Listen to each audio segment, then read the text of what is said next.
narrow is us being out here on the highways and byways. The narrow is us being amongst the brotherhood, fellowshipping, doing the work, putting up them epistles, doing sit-downs, doing studies, coming into the knowledge, being reborn, being rebirthed, being refreshed, being brought back, that remembrance being brought back to us. This is the narrow. Going through the afflictions. This is the straight. These torments. Right? And what? The broad is going to be the kingdom of heaven. The broad, when all is righteous, when righteousness is set up, and all the glory is given. When Yahushua comes, he says he's going to come with his power and his glory. We are part of his glory, his men. We are his team, we are his squaddy. You understand? We are part of his glory. Alright? America, what their glory is, what the army. They have the army, they have the navy, they have the SEALs, they have what else? The Air Force. That's part of their glory, their might, their power, that's their power. They have the power to destroy, they have the power to set up rule. Right? If you gainsay or resist, guess what? They're gonna kill you, they will destroy you. Right? So part of Yahweh's glory are what? His saints, his men. And they have to enter through what? The narrow. This is the narrow. The afflictions that we're going through. Go ahead. Verse 6. There is also another thing. A city is builded and set upon a broad field, and is full of all good things. Go ahead. The entrance thereof is narrow, and is set in a dangerous place to fall, like as if there were a fire on the right hand, and on the left a deep water. Right. So what? You have a castle. The castle is in a broad place. But what? Guess what? To reach the castle, you have to pass through a narrow path. Right? And on the narrow path is a fire on one side and water on the other side. The water, they call that the part of the water, they call it a moat. Right? And guess what? In ancient times, when they come in through that narrow path, if you're unwelcome, they have the high walls, and from the high walls they fire arrows down at you, or the spears, or the catapult, right? And within Dutch, you can either Dutch to the left or Dutch to the right, and you'll fall either into the fire or into the moat, which is most of the time what? The moat they will have what? Alligators, crocodiles inside there. You understand? So this path is a narrow path, it's a straight path. Go ahead. But guess what? To the end of the path is the broad, the kingdom of heaven, righteousness, peace. Go ahead. Verse 8. And one only path between them both, even between the fire and the water. Right, there's only one path. You can't climb through the window. You can't take a helicopter and drop into the righteous, drop into the kingdom. Guess what? You have to pass through that narrow and straight way. Go ahead. So small that there could but one man there at once. Right, one man have to pass through at once. It's like you're walking on a tightrope. Two people can't pass on a tightrope. One man at a time. Right? That's why the scripture says what? Study thyself, approve. Right? Study thyself, approve. I can't remember the rest of it. I can't paraphrase it correctly, so I want to just hold on. Right? It says also each man work out their own salvation. You have to work out your own salvation. I can't save the next brother next to me can't save me. Alright? I have to do the work on my own. There's a certain portion of work that I have to do on my own. He cannot study for me. I cannot study for him. You understand? That's what I mean. We have support within one another. I can come to him and he can share scripture with me to comfort me. Scriptures that because of the circumstance at the time my mind might be fogged or clogged. But guess what? He not being in a situation, the Most High might manifest through him certain words to comfort me in the scripture. But we all have a work and a job and a duty to do. Because when we come out here to prophesy, guess what? It's not the job of one man, it's the job of the whole team. Each man has a portion to put in the pot, as to say. Alright? Go ahead. Verse 9. If this city now were given unto a man for an inheritance, if he never shall pass the danger set before it, how shall he receive this inheritance? Right. So if it is that this straight gate is set before, this straight path is set before you, right? And you don't pass the straight path, how could you receive the treasure on the next side? Guess what? That treasure is the kingdom of heaven. And guess what? The straight and the narrow is the afflictions that Jacob has to go, that Israel, that Yasharallah has to go through, that the elect have to go through. The different blood. What the scripture says, my son, when you come to serve the Lord, prepare your soul for temptation. Prepare your soul for temptation. And that is what? That is the trying, that is the refining, that is the what? That is the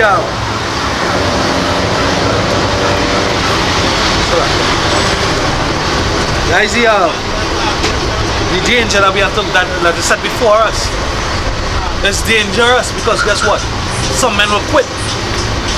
Some men gonna turn their back and say, I can't deal with it. Some men gonna throw in the hat and give up. But Yahweh Shem Yahushai, his elects will endure to the end. Right? Go ahead. Verse 10. And I said, it is so. Yahweh Ba'ashem Yahushai. Then said he unto me, even so also is Israel's portion. Even so also is Israel's portion. Well, put in mind that Israel is Yasharallah. He is the Prince of Power. Right? The scripture says we're going to be made a nation of prophets, priests, and kings once we keep the law, statutes, and commandments. Right? So it's our portion. What we're going through is our portion. That's our trying. That's the danger set before us. The hypocrisies of man. The false brethren that are among us. Brethren giving up on you. Unfaithful, unthankful, unholy. Even misunderstandings amongst Israel. Right? All these things we must go through as a trial. But what you're going to do? What's your integrity going to be at the end of it all? What are you going to do? You're going to give up. You're going to slander. You're going to backbite. You're going to raise tumults. No. The scripture says so what? Bless them that curse you. Bless them that curse you. Turn the other cheek. Because at the end of the day, the Most High might be trying you.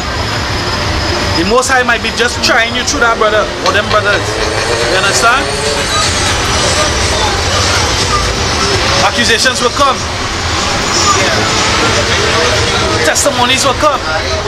At the end of the day, you just have to keep on doing what you have, your purpose. Keep to the purpose, which is to teach and preach. Do the work. Go ahead. Verse 11. Because for their sakes I made the world, and when Adam transgressed my statutes, then was decreed that now is done. Right. Right? Yeah, for their sakes. So let's go to 2nd Ezra chapter 6. I'll read it. 2nd Ezra chapter 6, verse 54. And after these, Adam also, whom thou madest Lord of all thy creatures, of him come we all, and the people also of whom thou hast chosen, which is Israel. It says what?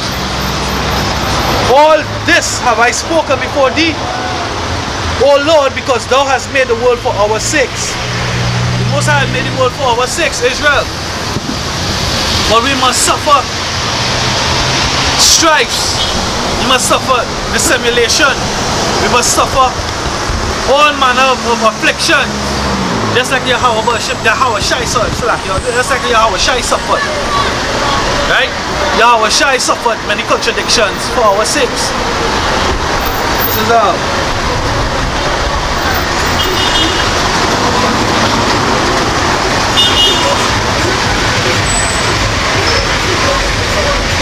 This is Hebrews chapter 12. Hebrews chapter 12, verse 3. Verse 2. Verse 1.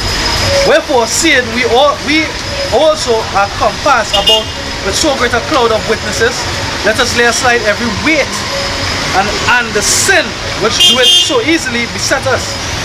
Let us run with patience the race that is set before us. Right? So we run in with patience. We enjoy into the end. Alright?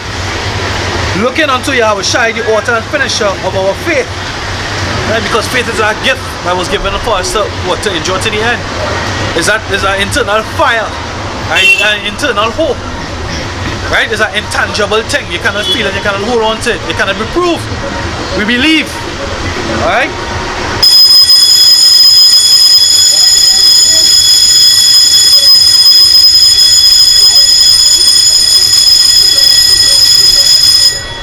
Who, for the joy that was set before him, enjoyed the cross.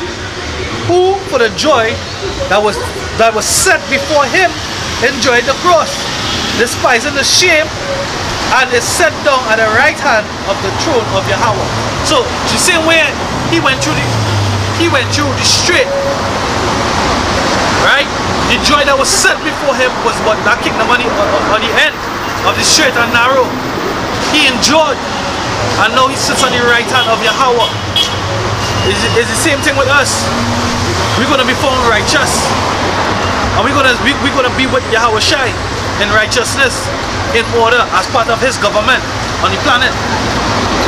That's the joy that is set before us. That we're going to receive crowns. We're going to have our own habitable places, our own planets. We're going to be part of his kingdom. That's the joy that is set before us. So we're going to have to suffer all this. And guess what?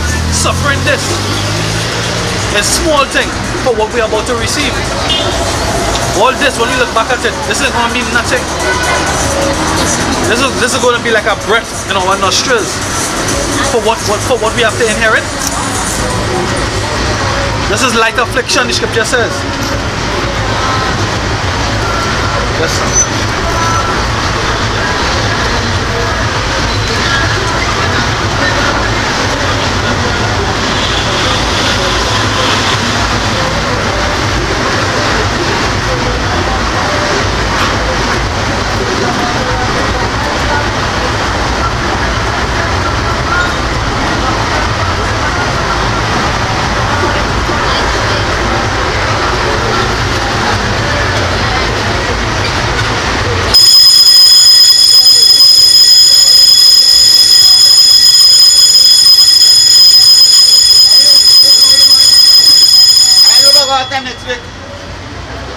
Right, this is 2 Corinthians chapter 4 verse 17. It says, I'll start at 15. I'll start at 14. 2 Corinthians chapter 4 verse 14. 2 Corinthians 4 and 14. Knowing that he which raised up the Yahweh by Hashem Yahweh Shai shall raise up us also by Yahweh Shai. Right, knowing this, start from the top, read it a little slower. 2 Corinthians chapter 4 verse 14. 2 Corinthians 4 and 14. Knowing that he which raised up Yahweh Shai shall raise up us also by Yahweh Shai, and shall present us with you. Right. So Yahweh raised up Yahweh Shai. Right? On the third day he raised them up. Right? And he's saying Yahweh Shai is going to raise us up. How is he raising us up? Through his word, through these scriptures, through these precepts. Right?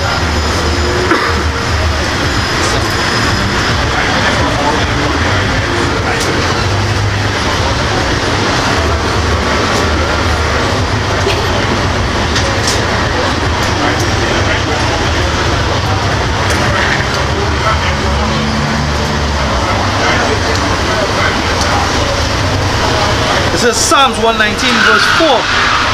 Thou hast commanded us to keep thy precepts, or that my ways were directed to keep thy statutes. Then shall I not be ashamed when I have respect unto all thy commandments.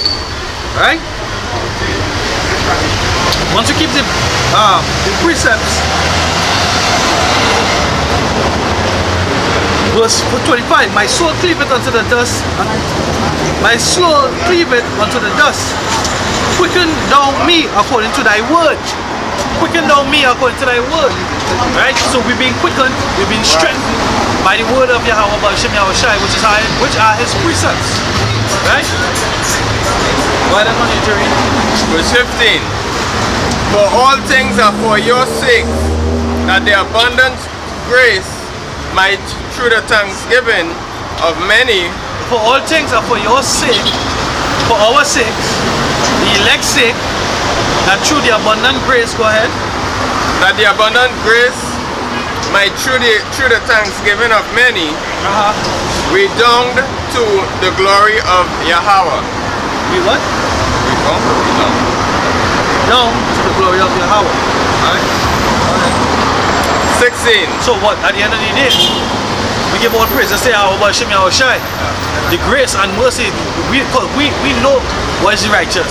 We know what is the law, but at the end of the day, sometimes we don't get to keep the law. We don't get to keep the law. We know what the law is, but we are saved by faith in Yahushai, which again is intangible. We can't feel, we can't hold, but the faith is given to the men of the Lord as a gift. Right? So spiritually we have that faith. It's in us. You can't see it, but it's in us. How are we going to see it?